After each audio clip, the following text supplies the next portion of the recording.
20. Você que encontrou, diga: glória a Deus. Assim diz a palavra: ou não sabeis que o nosso corpo é o templo do Espírito Santo, que habita em vós, proveniente de Deus, e que não sois de vós mesmos? Verso 20: porque fostes comprados por bom preço, glorificai, pois, a Deus no vosso corpo e no vosso espírito, os quais pertencem a Deus. Somente esses dois versículos. Pode se assentar adorando o nome do Senhor Jesus. Quero dizer, nessa noite você pode ficar à vontade. A casa é do Senhor, a casa é do nosso Deus. Aqui nós temos liberdade de adorar a presença do Senhor. Amém? Fique à vontade. Irmãos, quero ser ágil aqui. Estava estudando esta palavra, estudando esses versículos, estudando sobre esta carta. É uma carta do apóstolo Paulo à igreja de Corinto. E eu pude, ao estudar a palavra do Senhor, nós vamos conhecendo, o Deus vem nos abrindo o entendimento e nós vamos aprendendo com a palavra de Deus, né? Pois ela jamais volta vazia, a palavra de Deus. Então nós aprendemos que ao lermos a palavra, ela vai nos ampliando a nossa visão, nosso entendimento, nos dando discernimento. Então aprendemos aqui que é uma carta direcionada do apóstolo Paulo à igreja de Corinto. Mas por que Paulo direciona essa carta? Tem um porquê, né? Que Paulo vai direcionar essa carta aos Coríntios. A igreja de Corinto foi uma igreja fundada pelo apóstolo Paulo. Ele afundou essa igreja, ele abriu esta igreja. E a Bíblia, e ao estudar a palavra, você vai entender que após 2 anos, quase 2 anos, o apóstolo Paulo, ele estava pregando, ensinando, doutrinando a igreja de Corinto. A ponto de nós observar que a igreja de Corinto era uma igreja vasta em dons espirituais. Era uma igreja que se realizava nos dons espirituais. Era uma igreja que era completa, vamos dizer assim, porque tinha variações de dons de espírito na igreja. Era uma igreja que se dizia uma igreja espiritual. Era uma igreja que se titulava espiritual. Mas na verdade, quando nós vamos ler as Escrituras, nós vamos notar que nem todo o tempo for assim. Quando estava com Paulo, acredito que sim, mas a partir quando Paulo vai nas outras viagens, nós vamos notar que a igreja começa um naufrágio. A igreja agora começa a atentar para o mundo, para o pecado, para as coisas vis desse mundo. E observamos que a ponto de alguém levar um recado ao apóstolo Paulo e dizer para ele: olha, a igreja de Corinto está se corrompendo. A igreja de Corinto está declinando, naufragando, a ponto de preocupar o apóstolo Paulo. Mas por quê? Porque o apóstolo Paulo afundou a igreja. O apóstolo Paulo estava com eles desde o começo. Claro que teve um direcionamento do céu para a igreja de Corinto, né? E eu observo dentro dessa passagem bíblica, Deus direcionou o apóstolo Paulo, e como Deus é estratégico, usando a vida do apóstolo Paulo.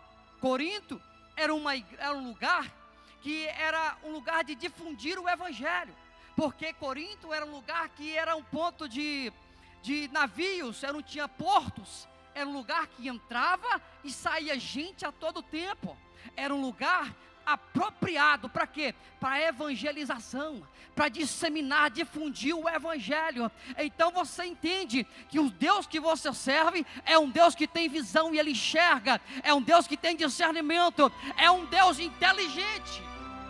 Esse é o Deus que nós servimos, querido, a ponto dele usar o apóstolo Paulo para abrir uma igreja em Corinto, porque Corinto, de outra forma, Corinto também era um lugar da prostituição, era um lugar muito usado para isso, era um lugar que, devido a ter muitas pessoas, variações de gente, línguas, então tinha muito prostituições dentro de Corinto. Mas interessante é que o apóstolo Paulo, ele tem uma carta direcionada para Corinto. Apóstolo Paulo, ele tem uma direção, porque ele zela dessa igreja. Interessante, sabe o que é? Quando eu estava estudando essa palavra, pastor Vanderlei, que o Senhor falava ao meu coração: o que é para você, querido, não vai para outro. Sabe por quê? Porque Deus, ele tem o seu endereço. Deus, ele sabe aonde você mora. Ele sabe a rua, a esquina, o bairro. Ele sabe a cidade, então não te preocupa. Porque aquilo que é teu, querido, não vai para a direita e não vai para a esquerda. Aquilo que é teu, confia que chegará. Chegará nas tuas mãos. Confia. Assim como o apóstolo Paulo olhava para a igreja e via a igreja declinando, ele se preocupa, a ponto de escrever cartas, porque ele não poderia estar ali. Mas ele diz na epístola, ele vai dizer: olha, não estou em corpo, mas o Espírito está aí, a ponto dele não se separar da igreja de Corinto, porque ele estava em outro lugar, mas o Espírito dele estava lá intercedendo pela igreja de Corinto, porque era uma igreja escolhida, era um lugar de difundir o Evangelho, era um lugar que pessoas precisariam entender que quem tem que reinar é o Senhor Jesus, que quem faz alguma coisa é o Senhor Jesus. Se não for por Ele, para Ele nada servimos, querido. Então o apóstolo Paulo se preocupa, escreve essa carta, e dentro dessa carta nós vamos observar que não só decorria a prostituição, mas dentro de uma igreja que se titularizava ser uma igreja espiritual, havia dentro dessa igreja missionária deles, havia dissensões, havia irmãos se rebelando contra o outro irmão, havia os grupinhos que se separavam dizendo: olha, eu sou de Apolo, eu sou de Paulo, eu sou de Cefas, eu sou de Cristo. Havia uma divisão dentro da igreja, varão. Havia divisões dentro da igreja. Então a igreja de Corinto era uma igreja problemática, era uma igreja que precisava de uns ajustes, era uma igreja que precisava do nosso Senhor Jesus entrar com providência naquela igreja. Por quê? Porque tinha pessoas ali precisando entender. Olha, escuta, quando eu estava lendo a palavra do Senhor, interessante. Observe que muitas das vezes, quando alguém vai levar uma mensagem para o outro, intitulariza assim, fofoqueiro, não é assim? Mas quando olhamos para a Bíblia Sagrada, não. Nós vemos alguém da família de Cloé que está enviando uma mensagem a Coríntios. Não é ao apóstolo Paulo, não é porque ele é fofoqueiro, não. É porque ele tem integridade com Deus e ele quer manter a igreja íntegra ao Senhor. Não é porque ele é fofoqueiro que chegou a mensagem ao apóstolo Paulo, não. Quando a conversa chega até o pastor, está dizendo assim: mas lá vai o fofoqueiro entregar a mensagem, lá vai falar mal de mim. Mas dentro da palavra de Deus nós estamos observando que é alguém se preocupando, que a igreja está naufragando, declinando, a ponto dele se preocupar e falar: não, temos que entrar com providência, temos que escrever carta, temos que falar com eles, tem que fazer alguma coisa, porque quem está dentro da igreja não está fazendo nada. Quem está dentro da casa não está criando divisões dentro da igreja, está criando grupinho dentro da igreja e se separando. Porque o irmão A prega melhor, é porque a irmã B prega melhor, a irmã ela louva melhor do que a outra, está rindo da cara dela, está rindo da cara dele. Mas Jesus está dizendo: a igreja é minha, quem faz alguma coisa é eu. Se eu não descer, não fazer, nada acontece. Ei, querido, quantas vezes nós dizemos que somos pentecostais, somos canela de fogo, somos crentes, servos de Deus, e titularizamos espirituais, mas às vezes estamos como a igreja de Corinto, se separando, fazendo rebelião, escolhendo quem é melhor do que o outro. Esse veste melhor, ela se porta melhor, ela canta mais do que a de cá. Não, a de cá, peraí, irmão, querido, presta atenção. A igreja de Corinto estava nesse nível, se separando. É porque ele prega com eloquência. Não, o daqui não sabe pregar, ele prega menos. Eu gosto desse. O de cá prega de outra forma. E Jesus está dizendo: eu estou dividido no meio da igreja. Será que a igreja foi fundada sobre Paulo, Apolo, Cefas ou Cristo? Aleluia! Ei. Havia divisões, contendas, irmão levando ao outro a justiça. irmãos levando o outro dentro da igreja. Preste bem atenção que é isso, querido. Olha, preste bem atenção. Isso acontece com nós, tá? Servo de Deus, porque a carta está sendo direcionada para a igreja. Quem é a igreja aqui nessa noite? Será que as quatro paredes que está aqui que é a igreja? Não é não, quer dizer, você, eu. A carta tem direção. Fala assim para o seu irmão, ó, a carta tem direção.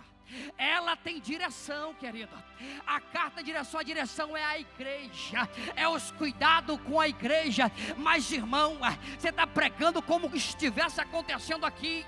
Você está pregando porque tem alguém dessa forma? Não, mas é Jesus cuidando da igreja para que não possa acontecer. Porque antes de acontecer ele já te previne. Cuidado, cuidado com o montinho, cuidado com a falácia, cuidado com o que fala na vida do outro. Cuidado, é isso que Jesus está dizendo na igreja nessa noite. Cuidado, querido. Cuidado de quem você sorri. Cuidado de quem você está aí do lado e achando que é seu amigo, é seu colega, batendo nas suas costas. Jesus está dizendo, olha, o teu amigo é Jesus Cristo. Esse é teu amigo. Esse é teu amigo. Cuidado com isso. Cuidado. A carta tem direção à igreja. Por quê? Porque a igreja não podia ficar da maneira que estava. Irmãos levando o outro na justiça, escandalizando a obra, escandalizando porque não entende, não conversa, não entra em um acordo, mas estão escandalizando a obra. E sabe que a palavra do Senhor diz que o escândalo ele adivinha, mas sai daquele que por meio dele vier o escândalo. Então acende um alerta aí nessa noite e toma cuidado ao falar do da direita da esquerda, ao sorrir quando é o sorriso de deboche. Toma cuidado porque Jesus, ele é o dono da igreja. Quer prova disso? Que Jesus é o dono da igreja? Quando o mesmo apóstolo Paulo está subindo, era Saulo, subindo até Damasco, o que ele acontece? Cerca um resplendor de glória. Aí vai ter com Jesus. Jesus disse, sabe quem está seguindo? Tu está seguindo é eu, Jesus, o dono da igreja. Tu teve que estar mexendo com o irmão da direita e da esquerda. Jesus está dizendo, cuidado que eu sou o dono dessa igreja. É eu que cuido dessa igreja. Cuidado, querido, cuidado. Não toque na igreja, porque a igreja são meninos dos olhos do Senhor. A igreja são os meninos dos olhos de Deus. Não toca, cuidado, cuidado. Porque às vezes, sabe por quê? Intitularizamos espirituais, mas não podemos ver alguém vacilando que estão pisando o pé. Não podemos ver alguém que está falando conversa fiada dos outros. Ei, quero, preste bem atenção. Cuidado, que o mesmo Jesus que dá, ele toma. O mesmo Jesus que ergue as mãos, ele encolhe as mãos também, porque ele sabe fazer justiça. Ele é justo. Ele é justo.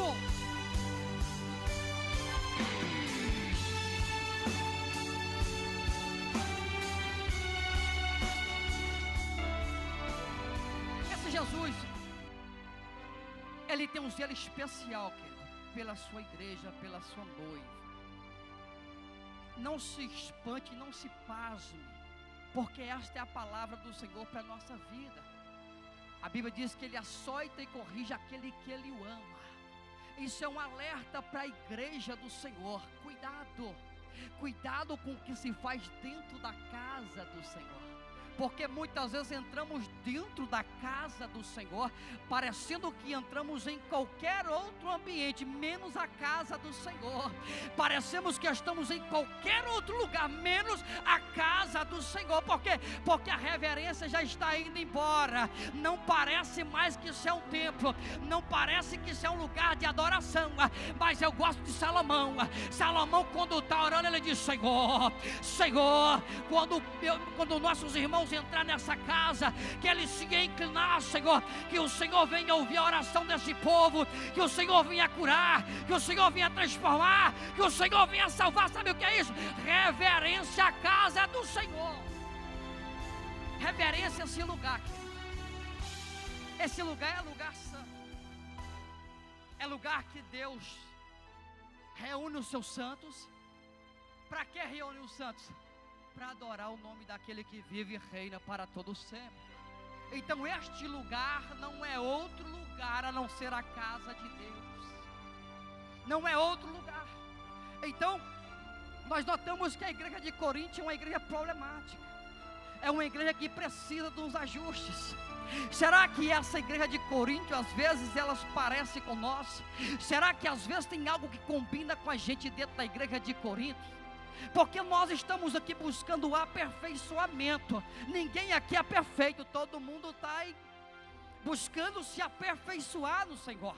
Todos nós estamos buscando a santidade, a estatura do varão perfeito. Assim a Bíblia nos orienta.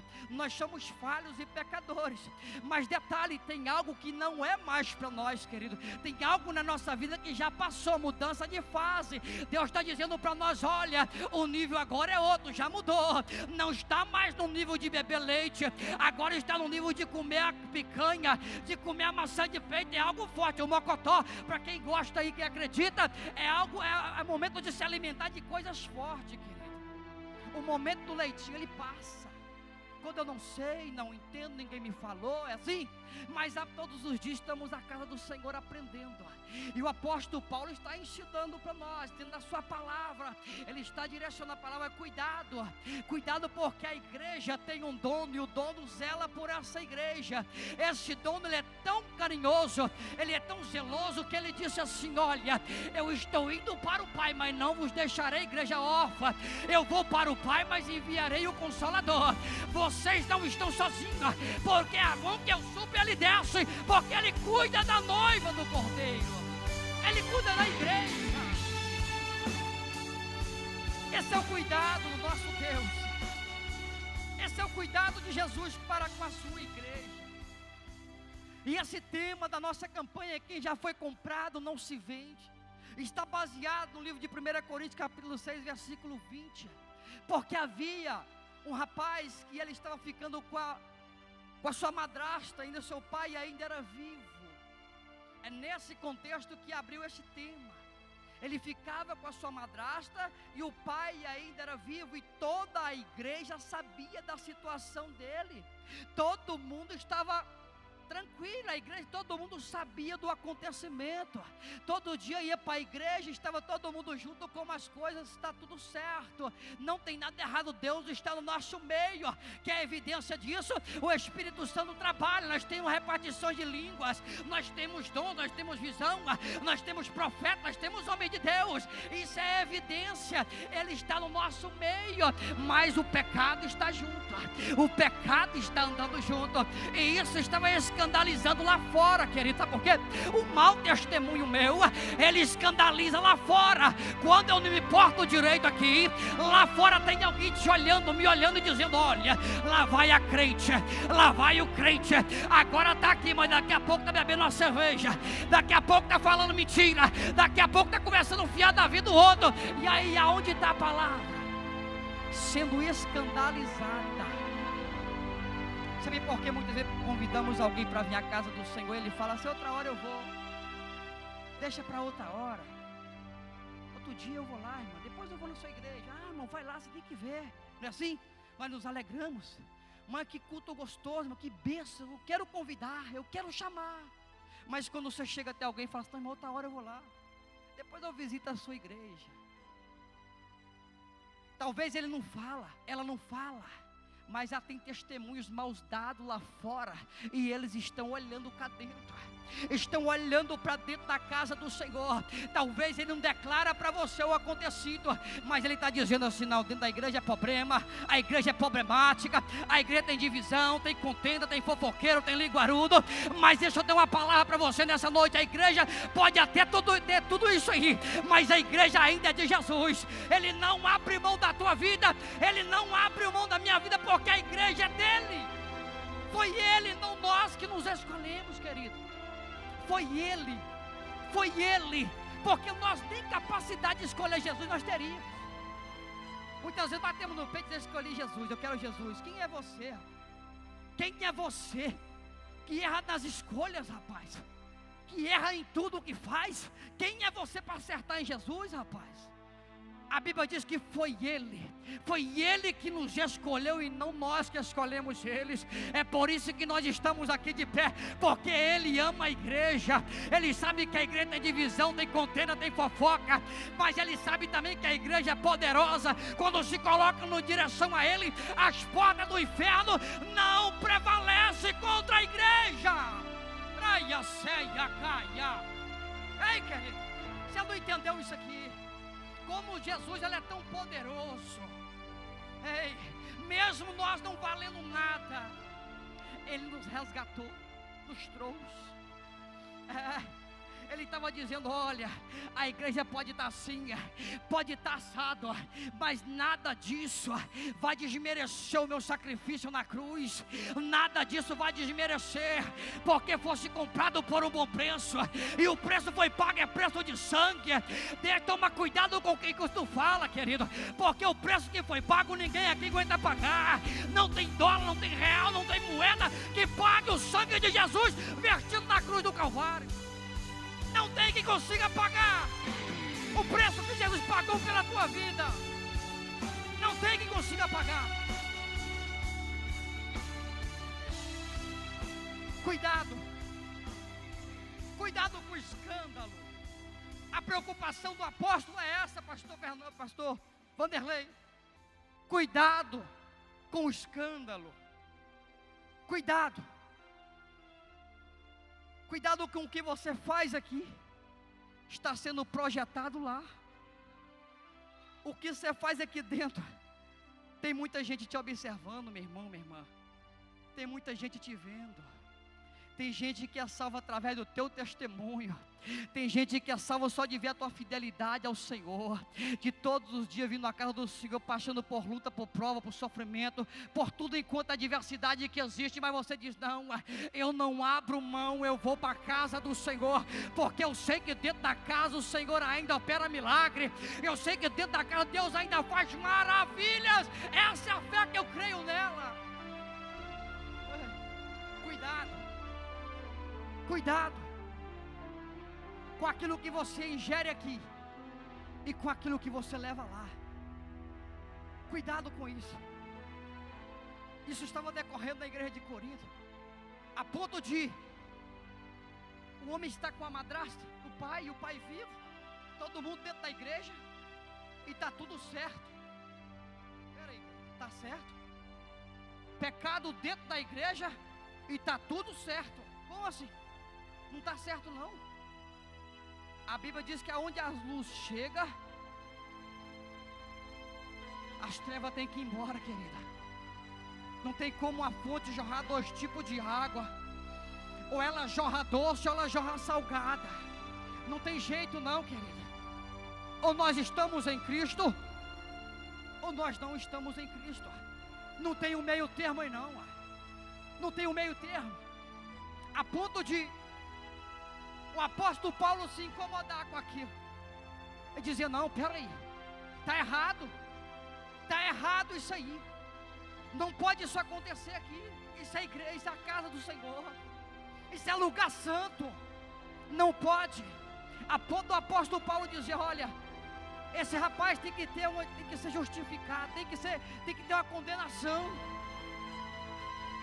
Após ele falar assim: olha, entrega, que a carne dele, Satanás, toma conta, que o Espírito do Senhor leva.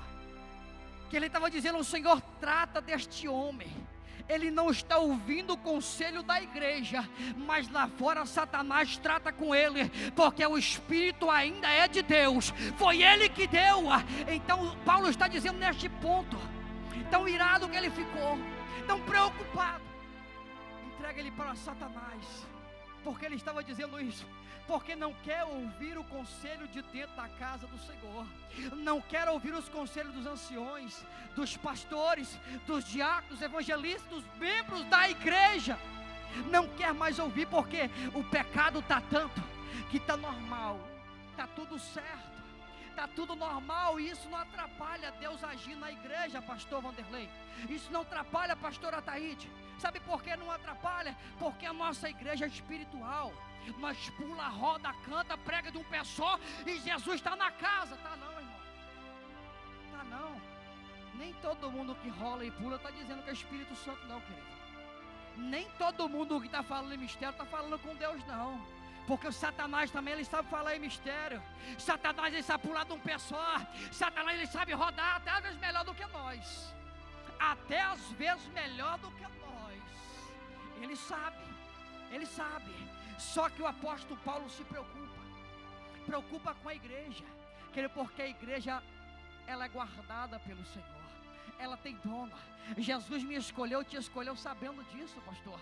Sabendo que nós teríamos falhas, que nós seríamos inconstantes muitas vezes, que às vezes pensamos em uma coisa, daqui a pouco estamos pensando mais. Sabendo que nossa mente ela ia ter esses altos e baixos na nossa vida. Sabemos que ao mesmo tempo que nós estamos com tanta fé, já estamos com pouca fé. Sabendo disso, Jesus nos escolheu para aperfeiçoar em nós a igreja dele, para nós fazer o ID dele. Mas ele conta com nós para fazer a total diferença. É isso que o apóstolo Paulo está dizendo aqui. Olha, não aceite sair no meio de vós. Não aceite, porque isso não é aceitável aos olhos do Senhor. Isso é abominação aos olhos de Deus. Não aceite isso, Corinto. Então o apóstolo Paulo se preocupa a este ponto, porque ele sabia, ele conhecia. Ele sabia que a igreja, quando posiciona, pastora Taíde, é uma potência nas mãos do Senhor. Ele sabia que quando a igreja se posiciona, é uma dinamite na mão do Senhor, para povoar os céus e saquear o inferno. Ele sabia disso, por isso que ele não desiste da igreja de Corinto. Tem alguém enviando carta dizendo: cuida, porque essa igreja, ela é zelada, ela é cuidada, tem um dono, e o dono dessa igreja, ele é preocupado com ela. Ele guarda a direita, ele guarda a esquerda. A Bíblia diz: 1000 cairão ao teu lado, 10.000 à tua direita, mas tu não serás atingido, porque o dono da igreja te guarda.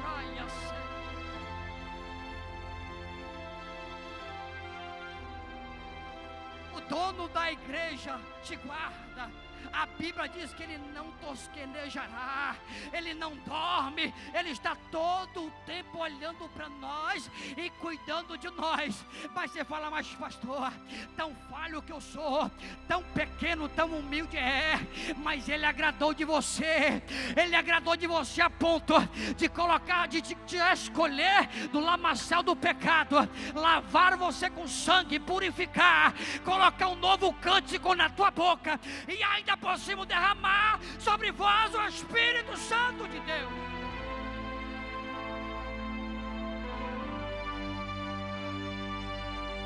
Aí vem Satanás dizendo que você não é nada, que você é um qualquer, que você não tem jeito. Você fala mentira e não para. Mentira de Satanás. Ele te escolheu sabendo de tudo isso que você ia passar. Ele te escolheu sabendo que você era imperfeito, por isso ele te escolheu. Porque quando você olha para a vida do apóstolo Paulo, quem era o apóstolo Paulo, querido? O homem agora escritor do maior Novo Testamento, ele escreveu 13 livros. Mas quem era o apóstolo Paulo antes de estar na direção de Jesus? Quem era ele? Era um homem perverso, era um homem que perseguia a igreja, era alguém que não tinha intimidade com Deus de forma alguma, era alguém que estava todo o tempo buscando prender e maltratar a igreja do Senhor. Mas um dia ele encontra com Jesus, um dia ele encontra com esse Jesus que te escolheu. Eu aprendi lendo a Bíblia que quando alguém encontra com Jesus, nunca mais a sua vida é a mesma. Eu aprendi lendo a Bíblia Sagrada que aquele que tem verdadeiramente um encontro com Jesus, nunca mais ele é o mesmo.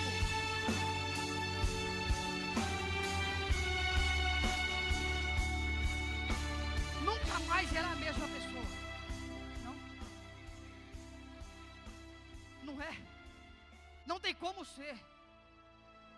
Se está sendo ainda a mesma, porque não encontrou com o mestre. Se você não está vendo diferença em mim, querido, é porque eu ainda não encontrei com o mestre.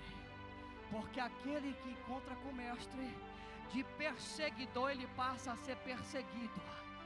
até perseguia, mas agora a roda girou, agora está sendo perseguido. É assim que funciona o negócio, vem na contramão as coisas.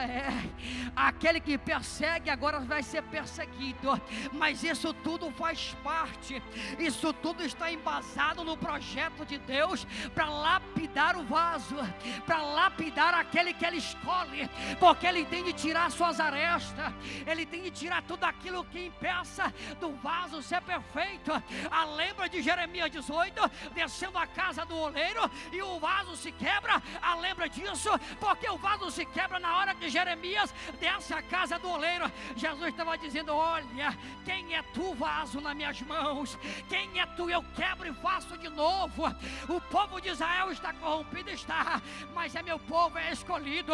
Eu vou moldar, vou trabalhar, vou trazer para minha presença, porque é escolhido. Será que você pode olhar para alguém e dizer: você é escolhido? Ele te escolheu da forma que você é. Não desanime, não desanime, porque Ele te ama. Jesus te ama a ponto de Deus dizer: olha, Deus amou o mundo de tal maneira que deu o único Filho unigênito para todo que nele que não pereça, mas tenha uma vida eterna.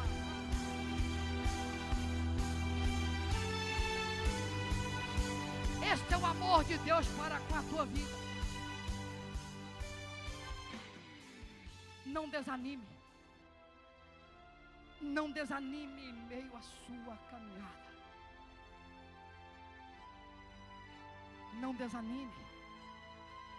A perfeição está em Cristo Jesus. Lembre disso. A perfeição, você só vai encontrá-la em Cristo Jesus.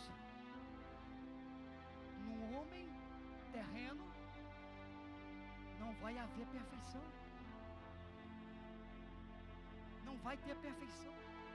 Buscamos o aperfeiçoamento, mas perfeição só em Jesus Cristo de Nazaré.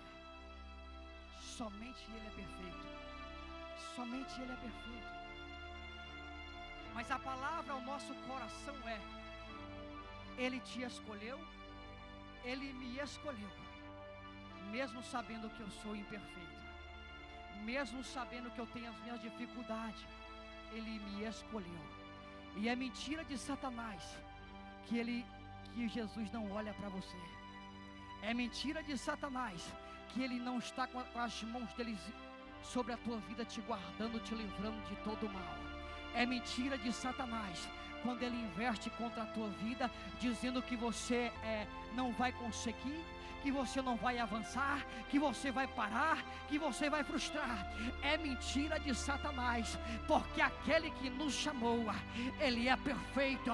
Aquele que nos chamou, aquele que começou a boa obra, Ele é fiel para concluir essa obra. Lembre disso. Você está na mão do oleiro, você está sendo trabalhado, moldado. Não desanime em meio à tua caminhada.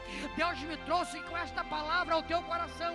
Ele te escolheu sabendo da sua dificuldade. Ele te escolheu sabendo que você pecaria, que você falharia.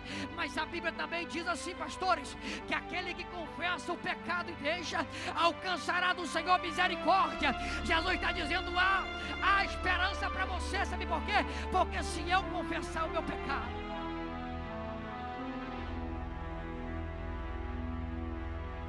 se eu confessar o meu pecado, Ele é fiel.